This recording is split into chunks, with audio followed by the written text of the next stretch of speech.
faire passer les bons messages de prévention qui malheureusement ne sont pas toujours les bons. On a beaucoup et longtemps entendu cette phrase qui est de ne pas parler aux inconnus ou de faire attention aux inconnus. Sauf que les agressions sexuelles sur enfants, c'est très rarement des inconnus inconnus. Ça peut être soit des personnes qui font partie de la famille de l'enfant, là on parle d'agressions sexuelles intrafamiliales, soit des personnes qui sont connues de vue de l'enfant, voisins, mari de la nounou,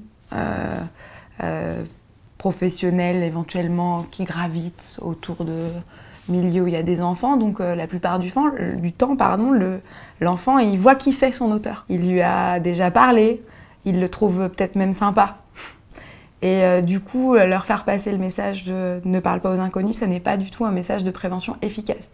Les messages de prévention efficaces pour que du coup les enfants révèlent s'ils ont besoin de révéler à un moment donné, c'est de dire « ton corps t'appartient », on ne peut pas toucher à tel endroit, on ne peut pas dire telle chose.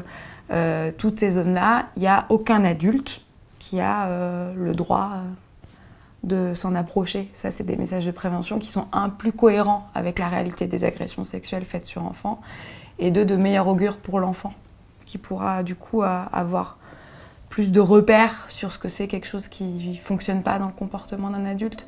Parce que à partir d'un certain âge, ils vont se rendre compte quand ça ne va pas, mais on voit souvent des enfants, les petits, 4 ans, 5 ans, 6 ans, ils ne sont pas forcément conscients de la nature sexuelle du geste qui a été posé sur eux.